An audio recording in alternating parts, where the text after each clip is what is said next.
Camille foi minha aluna há algum tempo, a gente fez vários trabalhos juntos, vários cursos. Hoje fico muito feliz da Camille estar aqui, a gente está trocando essas informações sobre um estudo que ela está fazendo aí faz um tempo.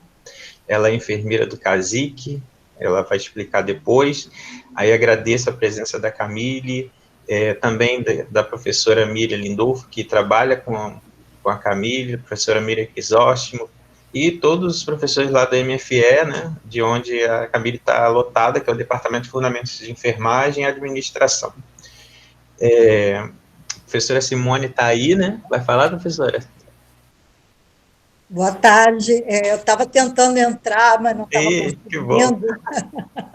Eu só queria mais uma vez agradecer, né? A gente está essa semana encerrando a programação da Escola de Enfermagem, então queria agradecer mais uma vez ao professor Jorge, né, que contribuiu muito durante toda essa programação. Agradecer a Camille, né, e a toda a equipe, que a gente sabe que os trabalhos, né, resultam sempre de um trabalho em equipe. Então, muito obrigada e sucesso aí na apresentação. Eu vou estar aqui disponível, tá bom? Porque eu estou entrando pelo celular.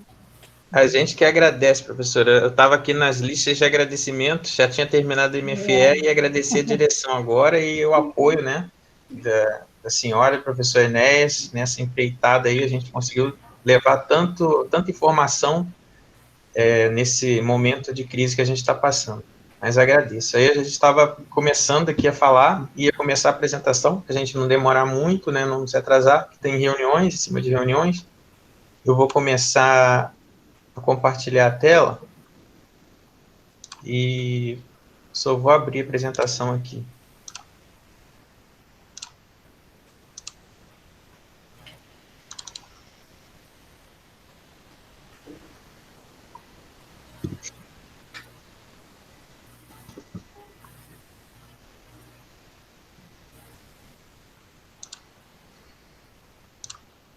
Aí, Camille, eu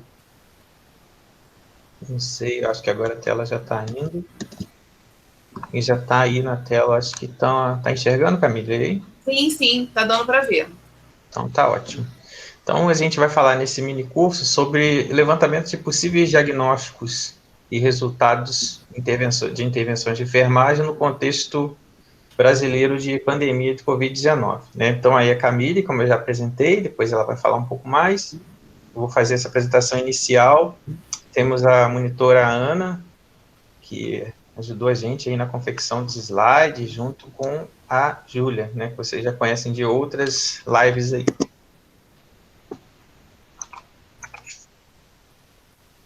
Então, a gente sabe que o cuidado, né, de certa forma, ele envolve uma equipe multiprofissional. A gente tem diversos contextos de atendimento, né, o hospitalar, da atenção básica, né, das policlínicas, ou seja, vai da baixa complexidade à alta complexidade. E todo esse papel multiprofissional envolve a atuação, né, de vários saberes. E o enfermeiro, muitas vezes, ele acaba funcionando, além de alicerce, também como o intermediador. E da mesma forma que o médico utiliza, né, uma lista, né, do CID-10, o CID atualizado, né, de classificação internacional das doenças, e se pauteia, né, se pauta em diagnósticos médicos, a enfermagem também tem diagnósticos de enfermagem, né? E esses diagnósticos, eles se baseiam em fatores de risco, em fatores relacionados, em características definidoras, e a partir dali ele pode tomar uma decisão sobre a ação que ele pode fazer, né? E aí a gente observa alguns termos que são muito utilizados nessa área, né? Que seria o NOC, que seriam os resultados esperados. Ele padroniza títulos, definições e conjuntos de indicadores para descrever estados específicos, utilizando escalas tipo Likert, né, aquelas que você marca, e o NIC, que seriam as intervenções, seriam as prescrições de enfermagem, né, com uma linguagem padronizada, abrangente, que descreve os tratamentos executados pelos enfermeiros. Lembrando que diagnosticar, né, e prescrever é uma função privativa do enfermeiro, né? O técnico e o auxiliar não fazem isso, assim como outros profissionais de saúde também não utilizam esses recursos. Então, o objetivo desse minicurso hoje é a gente falar sobre o papel do enfermeiro na tomada de decisões, descrever os principais diagnósticos de enfermagem, discutir sobre as ações de enfermagem possíveis, né, de acordo com os principais diagnósticos. E, para isso, a gente chamou a nossa querida Camille Ramos Rabelo. E aí, Camille, está podendo ver aí e falar já? Sim, sim. Primeiramente, boa tarde a todos. É um imenso prazer estar participando desse minicurso, dessa iniciativa da Escola de Enfermagem. Essa pandemia veio para fazer com que a gente tivesse que se adaptar muito rápido e a Escola de Enfermagem foi, assim, vanguarda nesse sentido. Parabéns a todos envolvidos. Bem, no final de dezembro de 2019, uma afecção viral começou a acometer alguns cidadãos chineses, principalmente na província de Wuhan, na China. E aquilo que parecia inicialmente ser uma simples infecção viral, uma pneumonia viral comum, revelou-se um grave problema de saúde pública. E já no início de janeiro, a OMS declarou uma emergência de saúde pública e logo em poucos dias ela declararia pandemia. E foi identificado um novo beta-coronavírus, sendo denominado esse agente infeccioso de SARS-CoV-2. E a infecção que esse micro-organismo causa foi chamado de Covid-19. Os principais sintomas dessa afecção viral são febre acima de 38, fadiga, tosse seca, podendo evoluir para dispneia e, em casos mais graves, evoluir para a CIRAG, que é a Síndrome Respiratória Aguda Grave.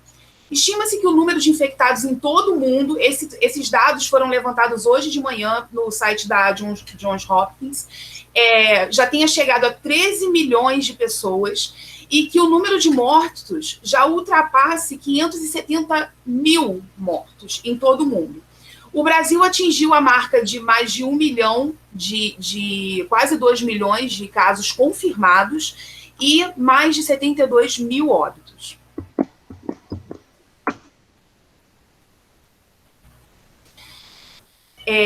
O que acontece? O Ministério da Saúde, ainda em fevereiro, antes do primeiro caso aqui ser confirmado, montou um plano de contingência para enfrentamento da Covid-19. E esse plano de contingência elaborou alguns documentos que já seriam publicados ainda em março. E o que acontece? Só que esses documentos, eles não foram escritos especificamente para médicos, nem para enfermeiros, fisioterapeutas, enfim, são documentos bem genéricos que ainda estão sofrendo modificações, né? E aí a gente se deparou com uma situação em que a gente precisa executar o processo de enfermagem, articulando esse processo às melhores evidências, sendo que a gente tem pouquíssimas evidências, né? Então teve que ser uma adaptação muito rápida. O que aconteceu? De onde surgiu essa ideia? Tem uma professora no Nordeste, ela se chama Poliana Aparecida, ela é professora de cursinho para concurso. E ela ensina muito sobre SAI. Ela montou uma apresentação em slide com os principais diagnósticos de enfermagem que poderiam ser abordados no contexto da Covid-19.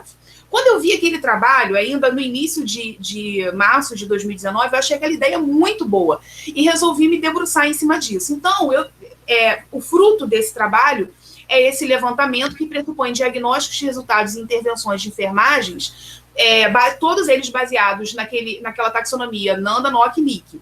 E só que esse trabalho ele é adaptado ao contexto brasileiro de enfrentamento da Covid-19, em diversos cenários e níveis de atenção. Por quê? Porque, por exemplo, eu sou enfermeira do CASIC. Lá a gente teve que encerrar a atividade e fazer trabalho remoto, porque lá a gente atende basicamente idosos e seus cuidadores. Então a gente não poderia continuar colocando essa população de risco na rua. Quando a gente veio para o trabalho remoto, uma coisa me inquietava, que era ver os colegas enfermeiros que estão na ponta, que estão atuando nesse enfrentamento e sem tempo de se adaptar. Então, eu sentei, me debrucei nessa pesquisa e a gente conseguiu esse fruto aí. Vê se dá para passar, Jorge. Bem, então qual foi a metodologia adotada para fazer esse levantamento? Primeiro, eu me debrucei sobre as diretrizes de diagnóstico e tratamento da Covid, publicado pelo Ministério da Saúde, para entender esse fenômeno. E também o protocolo de manejo clínico da Covid na atenção especializada. Por quê? Porque é mais genérico, então ele serve para atenção básica, ele serve mais para situar a gente, né, sobre a pandemia. Esse da atenção especializada vai falar daquele paciente mais grave, quais são as condutas a serem adotadas. Lembrando que eles não falam especificamente para enfermeiro. A partir do conhecimento gerado por esse estudo, eu fui recorrer à Nanda, não, a Clinique, e aí eu vou mostrar para vocês o resultado a que eu cheguei.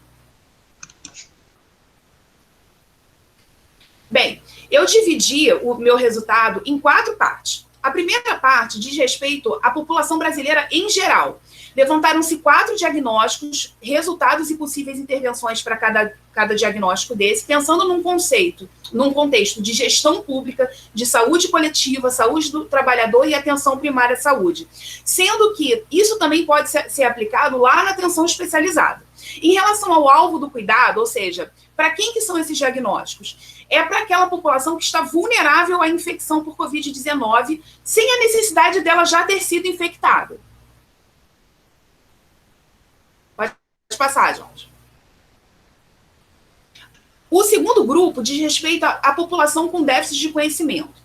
Então, foi levantado um único diagnóstico com resultado de intervenção também, pensando-se no contexto também de gestão, só que considerando a necessidade também de subsistência dessa população mais carente durante o distanciamento social, suas repercussões e o fenômeno que agora está sendo chamado de infodemia. O que é infodemia? É a propagação de informações enviesadas, deturpadas ou mesmo equivocadas sobre a pandemia, né? Então, quando a gente vai se inteirar nos noticiários, a gente percebe o seguinte: existe um grupo, uma parcela da população que acha que a infecção por Covid-19 não é um problema importante que está acontecendo. E existe um outro grupo no outro extremo, que é uma população que fica procurando pelo em ovo, né? Então, essas pessoas, elas estão mal informadas, e isso faz, esse problema de informação pode gerar repercussões importantes, tanto na saúde individual desse sujeito, quanto na saúde coletiva. Pode passar, Jorge. O terceiro grupo é aquele paciente que já foi infectado por Covid, estando ele com aqueles sintomas mais basais ou mais graves, tanto faz. Foram levantados 3 diagnósticos, resultados e intervenções, pensando também no contexto de gestão, saúde coletiva e saúde do trabalhador, além das atenções primária, secundária e terciária de saúde. O alvo do cuidado, como eu falei, é aquela pessoa que já recebeu o diagnóstico clínico epidemiológico ou diagnóstico laboratorial para Covid. Finalmente, a gente tem o 4º e último grupo, que é a população que já foi infectada e ela já está apresentando complicações agudas por Covid-19. Então, foram levantados 3 diagnósticos, respectivos resultados e intervenções para esse sujeito, num contexto de gestão, saúde coletiva, saúde do trabalhador e atenção terciária. Uma vez que esse paciente está com repercussões graves, ele já precisa de atendimento médico hospitalar, né, às vezes até de internação. Pode passar. Bem, quando eu falo lá da população brasileira em geral, o primeiro diagnóstico que a gente chega é saúde deficiente da comunidade relacionada à disseminação da Covid-19, caracterizada por um problema de saúde vivenciado pela população mundial. O resultado que a gente espera é o controle de risco comunitário, né, doenças contagiosas, isso está descrito lá na NIC. E quais são os indicadores que a gente vai avaliar? Triagem de todos os grupos de risco, vigilância em saúde, investigação e notificação de contatos. E aí, eu levantei na NIC também os parâmetros. Lembra que a gente falou que a gente vai usar a escala de Likert? Os parâmetros são os seguintes: se essa pessoa ela tem conhecimento sobre o problema de saúde, se é pobre, se o conhecimento é razoável, bom, muito bom ou excelente. E quais as intervenções que o enfermeiro pode adotar? Avaliação de saúde, controle de ambiente, comunidade, desenvolvimento da saúde comunitária, desenvolvimento de programas de saúde, educação em saúde, marketing social, melhora na educação em saúde e supervisão na comunidade. Queria destacar que para cada intervenção dessa, a gente tem uma lista, um elenco de atividades a serem desempenhadas, só que não cabia aqui no slide. Se alguém tiver interesse, é só entrar em contato comigo que eu envio para o e-mail da pessoa liberalmente, tá? Segundo o diagnóstico de enfermagem, diz respeito a risco de infecção relacionado ao conhecimento insuficiente para evitar exposição ao patógeno e a invasão do micro-organismo SARS-CoV-2. Quais são os resultados que eu vou buscar a partir desse diagnóstico? Conhecimento, controle da doença aguda. Quais são os indicadores que eu vou avaliar? Benefícios do controle da doença, sinais e sintomas da doença, sinais e sintomas de complicações, estratégias para evitar exposição dos outros, né, de terceiros à doença, fontes respeitáveis de informação sobre a doença quando esse paciente precisa buscar ajuda profissional. Os parâmetros vão ser nenhum conhecimento, conhecimento limitado, conhecimento moderado, conhecimento substancial e conhecimento vasto. E as intervenções que eu encontrei lá na NIC? Controle de doenças transmissíveis, controle de infecção e proteção contra infecção. Ainda para a população brasileira em geral, a gente tem o diagnóstico de enfermagem em isolamento social relacionado à necessidade de controle de disseminação do micro-organismo, caracterizado por distanciamento social e quarentena. Quais os resultados que eu vou buscar para essa população? Se está em risco de isolamento social, adaptação para mudança. Quais são os indicadores que eu vou procurar? Por exemplo, que esse paciente expresse satisfação com a rotina diária, expressa satisfação com o nível de independência, expressa satisfação com os arranjos de vida e etc. Quais são os parâmetros? Nunca demonstrado, raramente demonstrado, algumas vezes demonstrado, frequentemente demonstrado e consistentemente demonstrado. As intervenções que a gente pode implementar. Aconselhamento, apoio emocional, controle de peso, porque muitas vezes esses pacientes em isolamento social, eles desenvolvem fenômenos de ansiedade, então pode ganhar peso. Construção de relação complexa entre o paciente e o enfermeiro, controle de comportamento, escuta ativa, estabelecimento de limites e melhora da autopercepção. Com relação ao último diagnóstico, é risco de solidão relacionado ao isolamento social. Então, a gente tem como objetivo avaliar a gravidade da solidão e os indicadores pode ser, por exemplo, sensação de desesperança, sentimento de perda decorrente de separação de outras pessoas. A gente vê muitos casos de idosos que foram afastados subitamente de seus netos e estão sentindo muita falta. E aí, quais são os parâmetros que eu vou avaliar? Se é grave, substancial, moderado, leve ou nenhum. E que intervenções que eu vou adotar nesse contexto? Apoio do cuidador, apoio familiar, arte-terapia, controle do humor, grupos de apoio, destacando que esses grupos de apoio preferencialmente devem ser remotos, né?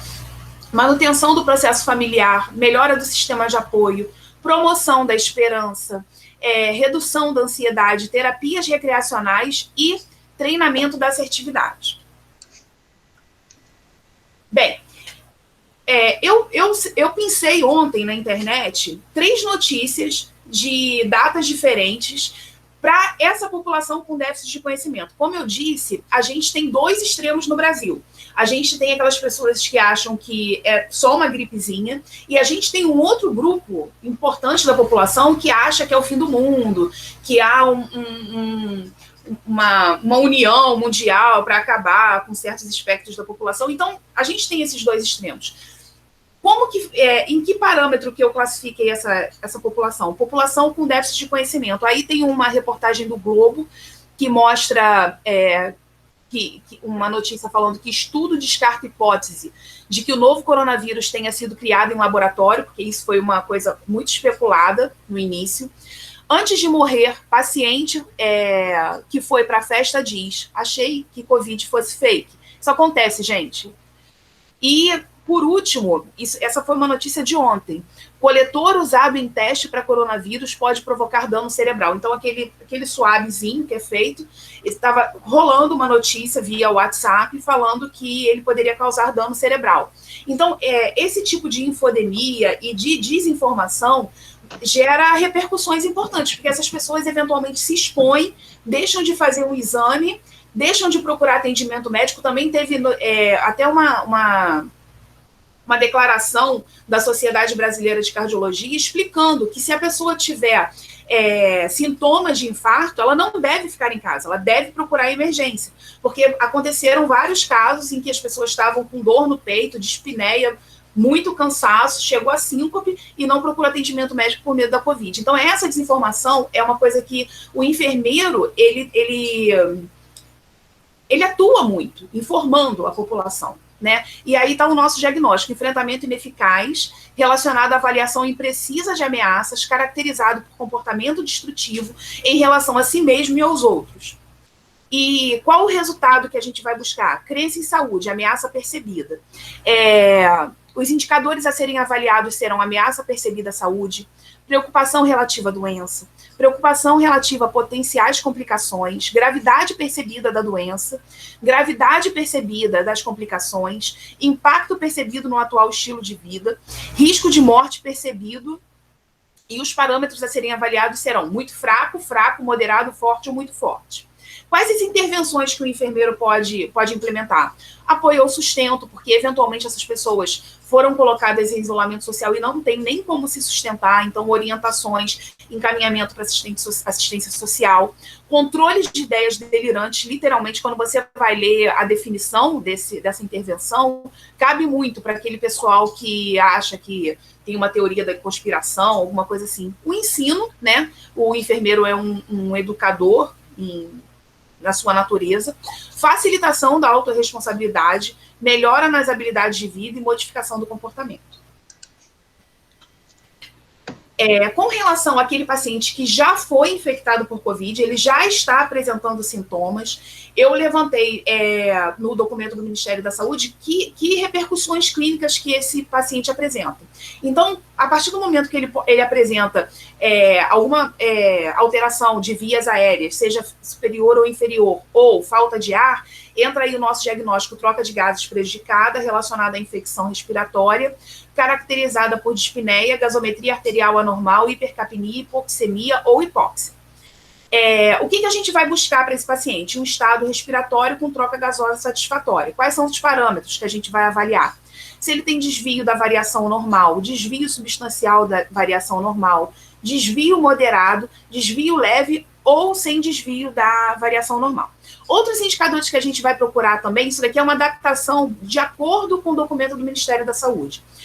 Se ele tem dispneia em repouso, dispneia com esforços leves, por exemplo, se ele escovando o dente sente falta de ar, inquietação, cianose, sonolência, porque o sistema nervoso central dele já está sofrendo aí com a falta de oxigênio. E os parâmetros a serem avaliados: esse é grave, substancial, moderado, leve ou nenhum. Que intervenções o enfermeiro pode implementar? Assistência ventilatória com oferta de O2, controle ácido básico e controle do choque. Hipertermia, a gente sabe que o paciente tem febre, então hipertermia associada à doença por Covid, caracterizada por pele quente ao toque.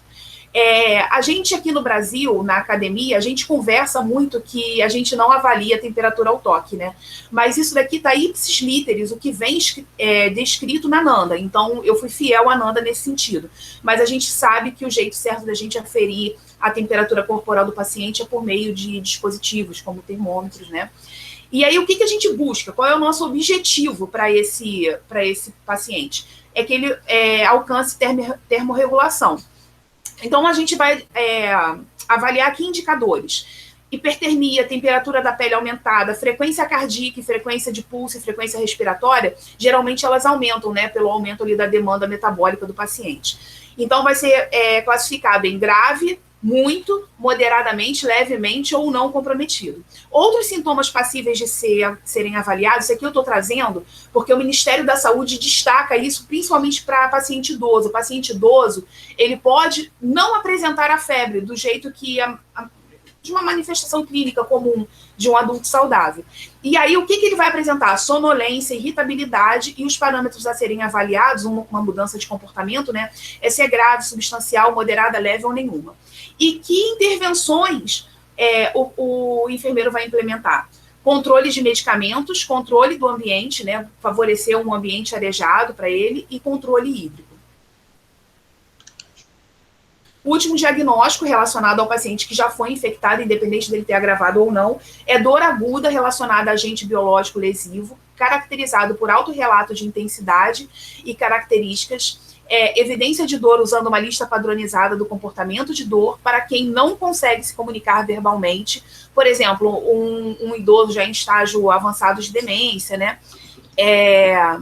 E quando o paciente relata comportamento de dor ou alterações nas atividades. O que a gente busca para esse paciente? Controle da dor, né? O que a gente vai avaliar? Se ele é capaz de reconhecer o início da dor para já implementar a terapia analgésica, se ele usa medidas de alívio não analgésicas, porque lá na NIC a gente vai falar, por exemplo, de terapia de relaxamento. Então, a gente também tem esses subterfúgios. Se ele usa analgésico conforme recomendado, se usa recursos disponíveis, se relata dor controlada. E é isso que a gente está buscando. Quais os parâmetros? Nunca demonstrado, raramente, algumas vezes, frequentemente ou constantemente demonstrados. Quais são as intervenções de enfermagem que eu levantei lá na NIC? Administração de analgésicos, o documento do Ministério da Saúde frisa a necessidade, a prioridade para paracetamol e dipirona, e terapia de relaxamento. Pode passar. Bem, aí finalmente a gente chega naquela população infectada e que já está manifestando complicações agudas da Covid. Então, esse paciente ele já está em ambiente hospitalar, ele já tem as repercussões clínicas de gravidade. Quais são os diagnósticos de enfermagem a que eu cheguei? Risco de choque associado a hipotensão, hipovolemia, hipoxemia, hipóxia, infecção, sepse e síndrome da resposta inflamatória sistêmica. Destacando que, se esse paciente evoluir para choque, ele é muito grave e ele precisa de intervenção imediata, né? Não vale a pena a gente que está na atenção básica tentar assumir esse paciente, tem que encaminhar ele para emergência. Quais os resultados que a gente busca? Avaliar a gravidade do choque, que essa gravidade seja corrigida. Os indicadores que a gente vai avaliar, tudo que está no slide, eu não sei se está dando para todo mundo enxergar bem, mas tudo que está em itálico é adaptação ipsis literis lá do documento do Ministério, isso não está na NOC, tá? Então, avaliar a saturação de oxigênio, dióxido de carbono exalado, por meio de capnógrafo, achados de radiografia de tórax, equilíbrio, ventilação, perfusão. E que parâmetros a gente vai avaliar? Desvio grave da variação normal, desvio substancial, moderado, leve desvio ou sem desvio da variação normal. Outros indicadores passíveis de serem avaliados, lembrando que isso aqui é uma adaptação do documento do Ministério. Pressões arteriais sistólicas ou diastólicas diminuída, frequência cardíaca e respiratória aumentada, pulso fraco ou filiforme, alteração no hemograma, bioquímica ou gasometria arterial, alteração da temperatura corporal, palidez, pele fria e pegajosa, diminuição do débito urinário abaixo de 0,5 ml quilo minuto, sinais de confusão, letargia, alteração do nível de consciência. Quais os parâmetros que aqui esse paciente pode ser enquadrados? Grave, substancial, moderado, leve ou inexistente.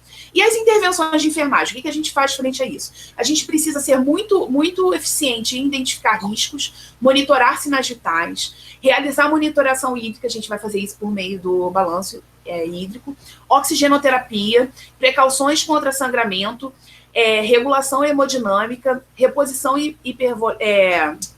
volêmica e supervisão.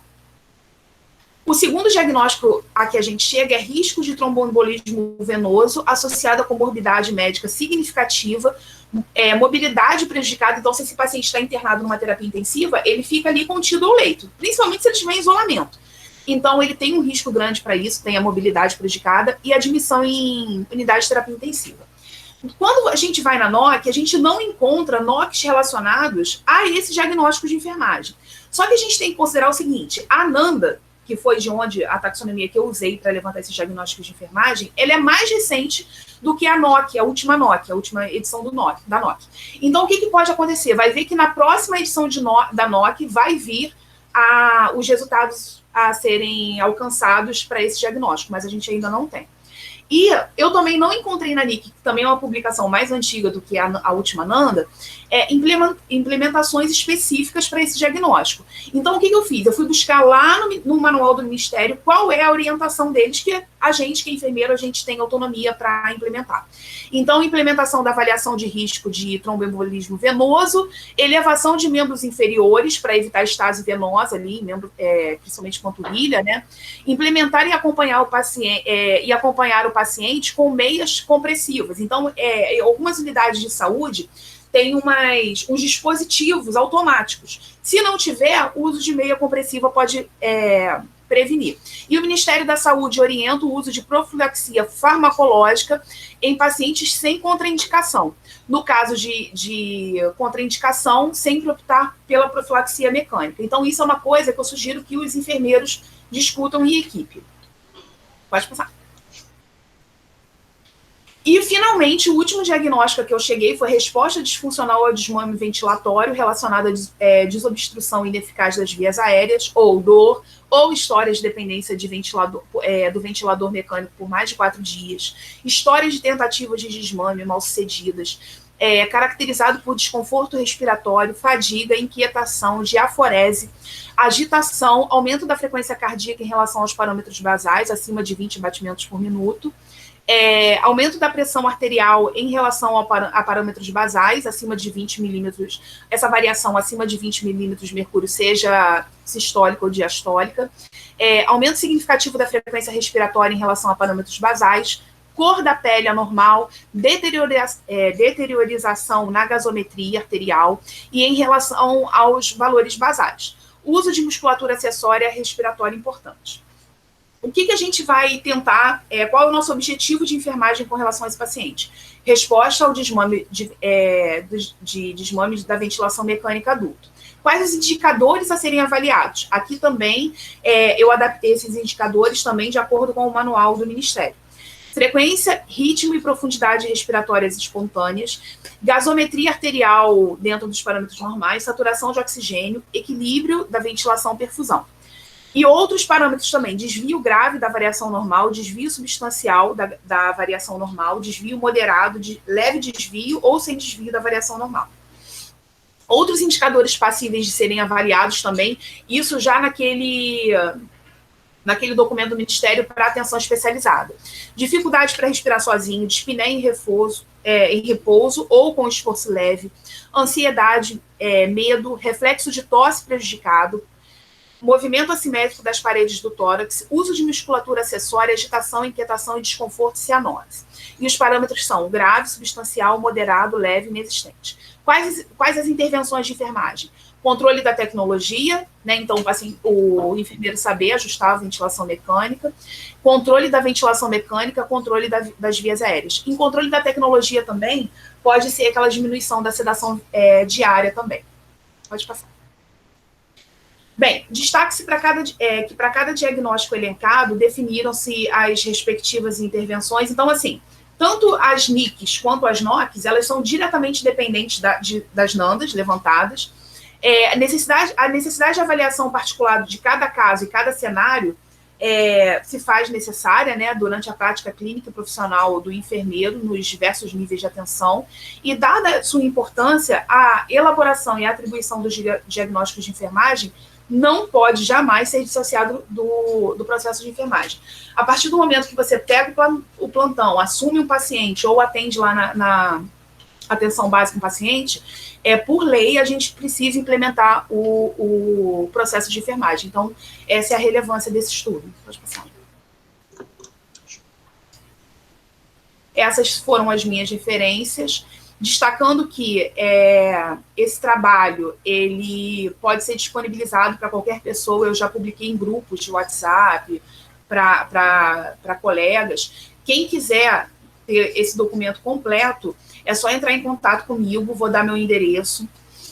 Meu e-mail institucional é Camille Rabelo, Camille com 2 L's e Rabelo com 2 L's, conforme está aí, @id.uf.br.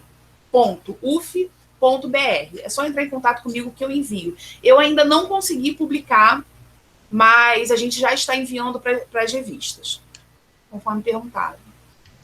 Gente, eu falei muito rápido? Um pouquinho, mas deu para acompanhar. É porque eu estava com medo de não dar tempo.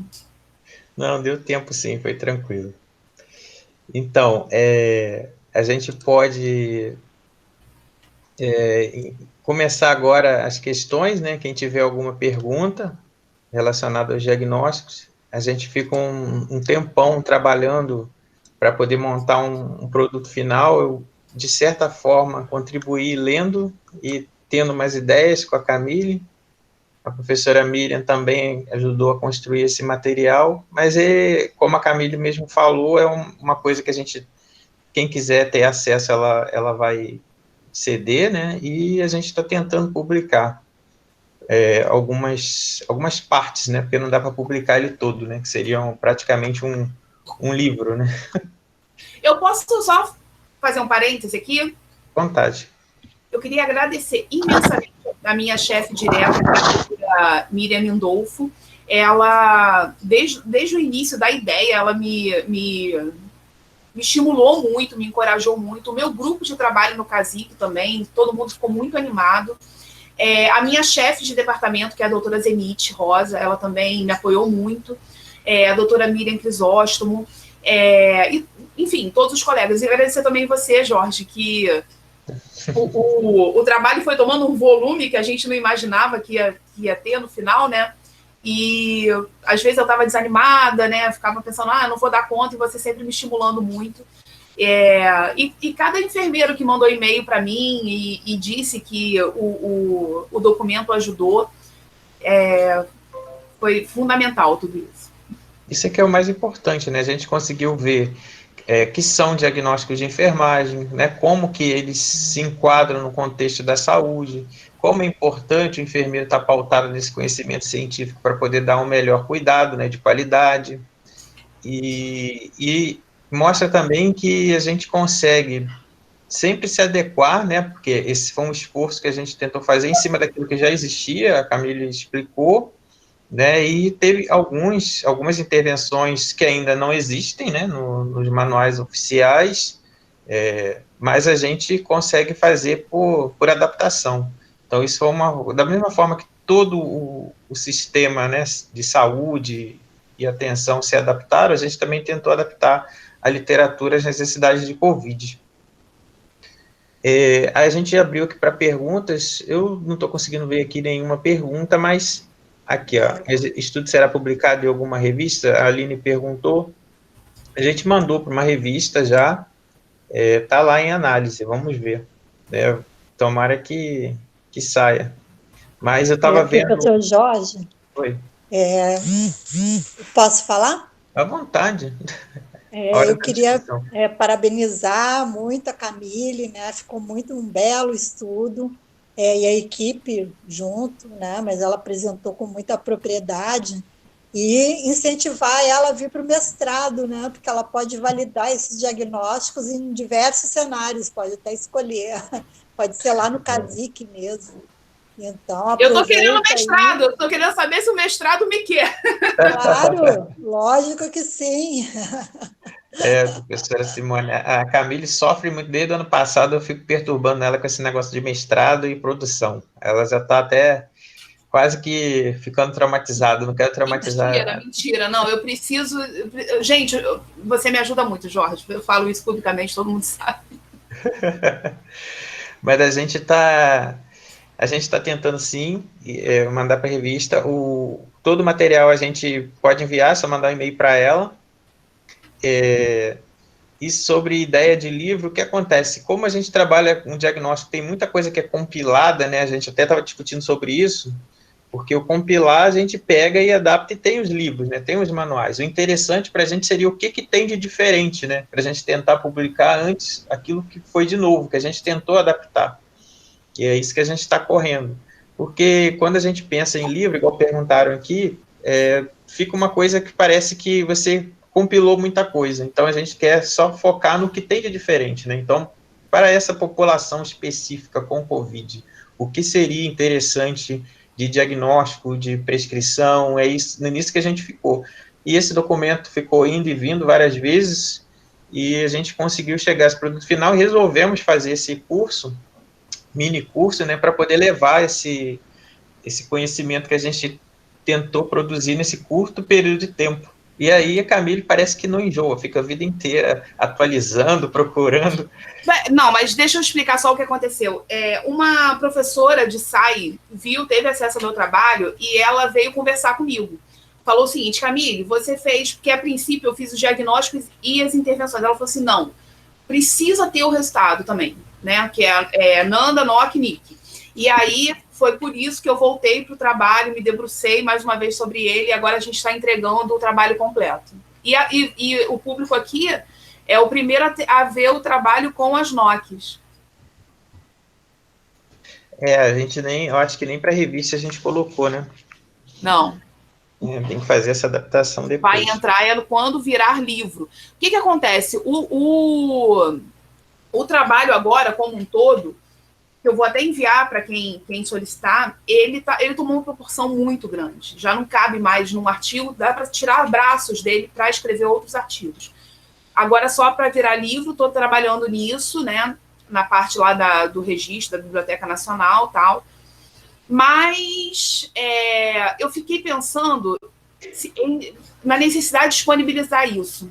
Porque agora, tudo parado com a pandemia, a gente ainda vai levar um tempo até conseguir publicar mesmo, sabe? E aí, por isso que eu estou disponibilizando para a comunidade acadêmica, para os colegas, porque depois que a gente passar por esse auge da pandemia, ele perde muito da relevância dele, na minha opinião, né? Mas a gente conseguiu reunir bastante conteúdo sobre isso e as discussões também iniciais que a gente fez em relação às publicações de Covid que estavam acontecendo de forma muito acelerada, né?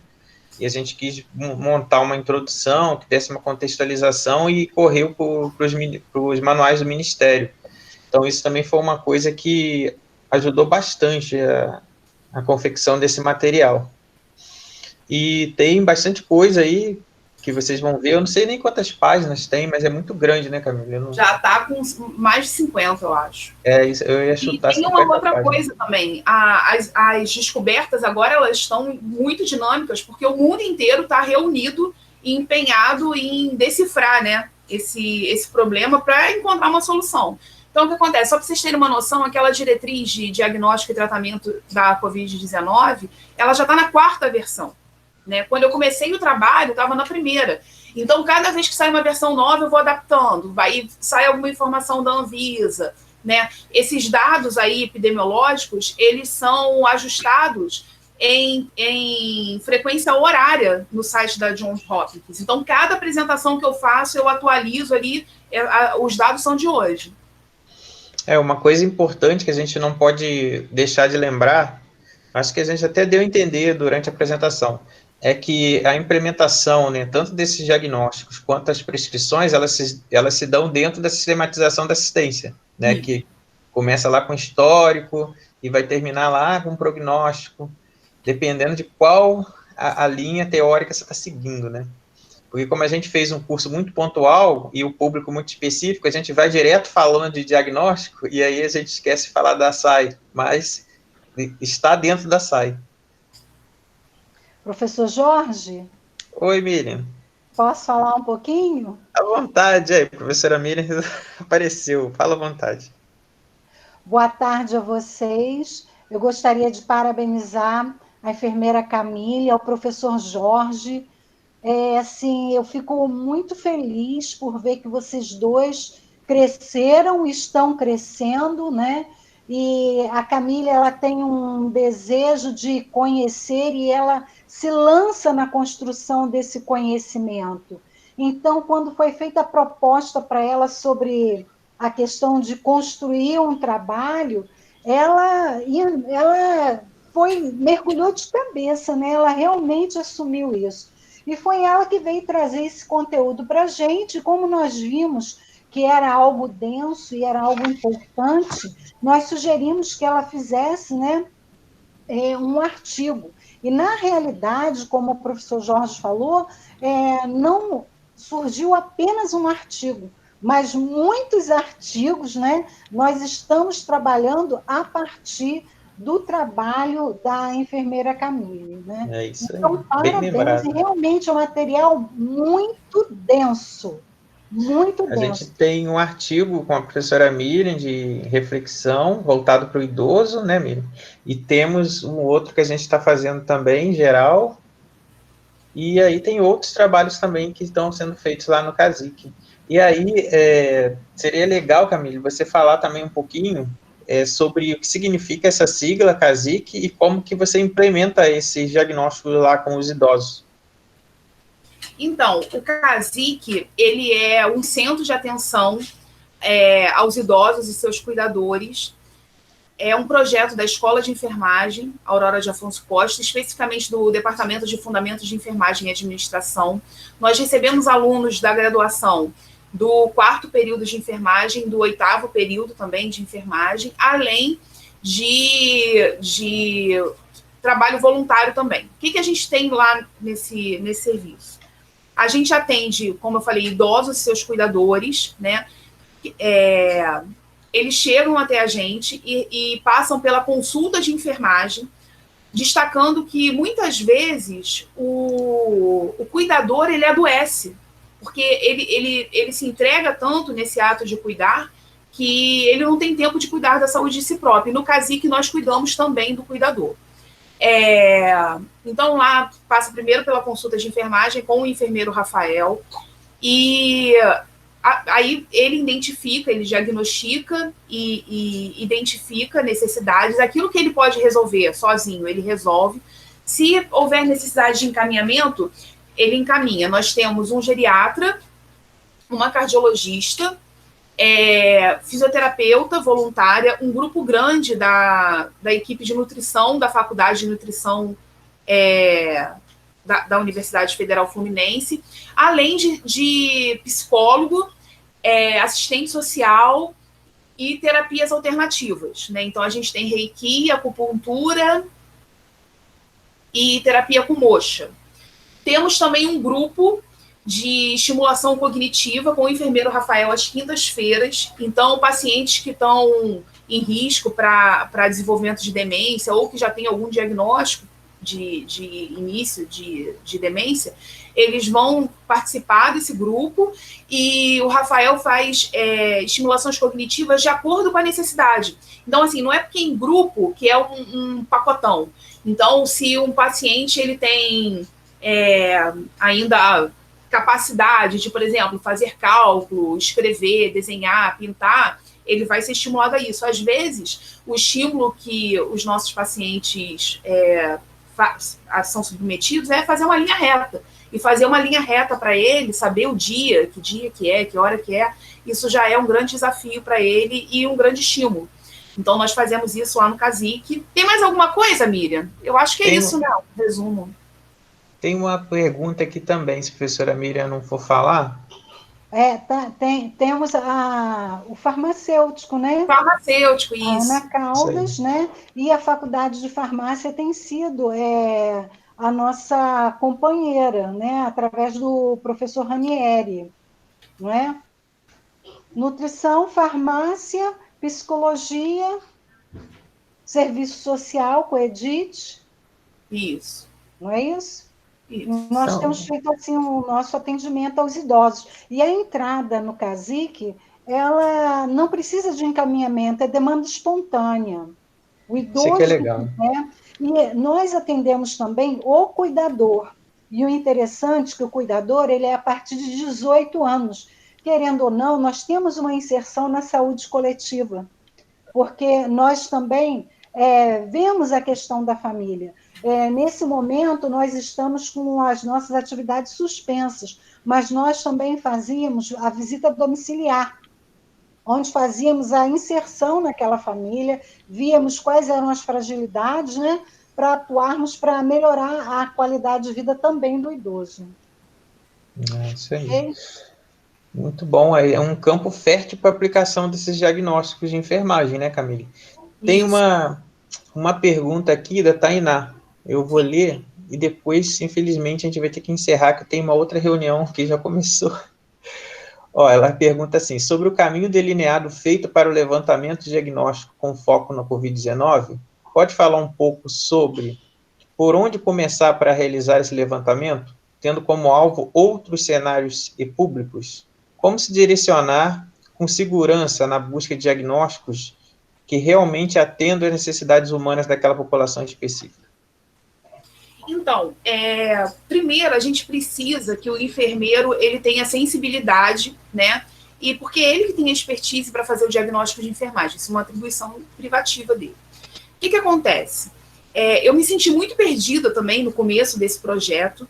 Era uma ideia, era uma coisa que eu achava que ia ser um trabalho de 5, 10 páginas, e a gente já está em 50 páginas, e vamos ver onde a gente vai parar. O que acontece? Foi como eu expliquei ali na metodologia. Eu me debrucei sobre as diretrizes de diagnóstico e tratamento para a Covid-19, que é um documento do Ministério da Saúde. Eu li aquilo de cabo a rabo, eu realmente estudei, me aprofundei naquilo, e estudei com muita atenção também o protocolo para manejo clínico dos pacientes na atenção especializada, porque ele posso disponibilizar assim, quem me enviar o e-mail, eu mando no arquivo tanto o trabalho quanto esses documentos que eu usei. E aí, esse protocolo de manejo clínico dos pacientes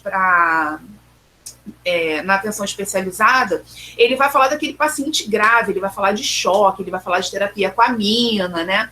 E depois que eu li, estudei minuciosamente esses 2 trabalhos, cheguei a fazer resumo à mão mesmo, para ter bastante atenção e bastante certeza. Depois disso é que eu recorri à Nanda, porque eu não tinha um paciente na minha frente para sistematizar a assistência. A minha coleta de dados, aquela primeira etapa do processo de enfermagem, aconteceu por meio desses documentos. Então, eu sugiro esses 2 documentos, eu acho que é o melhor que a gente tem aqui no Brasil, e também para ter uma noção do que está acontecendo aqui no país, né? De repente a gente tem publicações aí de internacionais, né? Na Inglaterra, nos Estados Unidos, mas que não cabem aqui para a nossa população. E eu estava o tempo todo também muito atenta à imprensa. O que a imprensa estava noticiando? Foi por causa disso até que eu adotei aquela segunda população, que é a população com déficit de conhecimento, entendeu? Então, eu acho assim, se você trabalha, vamos supor, com criança, você precisa ler documentos do nosso Ministério da Saúde, se debruçar sobre aquilo e pensar na assistência de enfermagem para o seu público. Se você trabalha com, sei lá, saúde do trabalhador, pensando nesse público. Ou, sei lá, saúde do estudante. Se não me engano, a Tainá, ela é do atendimento dos alunos da UF, né? Se for a Tainá que eu estou pensando. Ela vai ter que pensar quais são os problemas de saúde que estão sendo vivenciados por esse aluno. Provavelmente... Camille, é a Tainá Moreira, não sei se é essa. Eu conheço como Tainá Rodrigues, mas enfim, vou dar o exemplo da Tainá que eu estou imaginando. Essa Tainá trabalha com saúde dos alunos da UF, se for ela.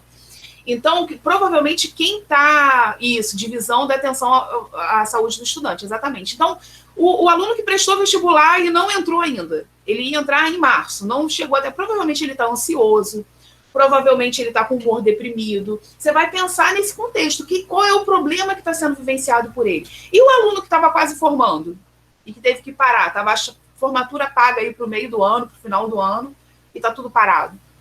Então, tem que pensar nos problemas vivenciados para cada público. O trabalho, ele está bem geral, pode dar um norte, mas o público específico, o enfermeiro ele vai ter que se debruçar. Assim. Eu não falo, por exemplo, para gestante, para criança, especificamente, né?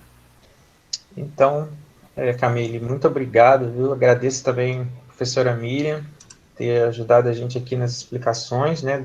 Como funciona o CASIC, acho que é um campo, uma conquista, né, da enfermagem, campo de atuação maravilhoso, interdisciplinar, onde vários profissionais podem ter essa troca de saberes, e quem sai ganhando é a população, né, essa demanda espontânea. Eu posso só fazer mais um parêntese só, Jorge? Pode, vontade. Queridos, no meu perfil do Instagram, no advento da pandemia, eu abri o meu perfil, eu compartilho informações, então, assim, quando eu tenho acesso a algum artigo, alguma coisa, eu compartilho lá, @Camille, com 2 L's, Rabelo com 2 L's, tudo junto. Falo também sobre ensino-aprendizagem, falo sobre medicina baseada em evidências, falo muito para enfermeiro, adoro falar com acadêmico de enfermagem. Quem quiser, só seguir lá. A gente divulgou, Camille, seu perfil aqui logo no início também, tá? Tá bom, obrigada. Então, eu que agradeço, espero que vocês tenham gostado, todos tenham preenchido aí o formulário, e agradeço a todo mundo também que ficou desde o início, acompanhou todos os cursos, né, a professora Sueli está aí, sempre vejo o pessoal que sempre está acompanhando a gente, Tainá, a Natália, a Nízia, sempre vejo o pessoal que está sempre aqui com a gente, agradeço muito, Eugênia, e a gente vai, depois, se tiver novos cursos, a gente vai fazer pelo nosso projeto de ensino, tá? Então, a gente tem o e-mail de vocês, vamos avisar, e se tiver novos minicursos, ou se tiver ideias também, a gente vai montar pelo projeto de ensino via departamento. Então, agradeço a todo mundo, a professora Simone, a professora Enéas, a professora Miriam, né, a professora Zenite, né, chefe do seu departamento, e espero que vocês tenham gostado, tá? A gente agora se despede e vou para outra reunião. Camille, brigadão, beijo. Obrigada, Jorge. E a gente vai se falando, tá? Ok.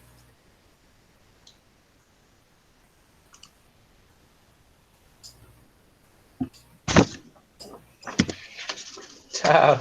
A professora Miriam ainda no tchau. Tchau, Camille. Depois da outra reunião... Jorge. Foi ótimo. Obrigada. Depois eu falo com você depois da reunião que eu vou entrar agora. Tchau, beijão.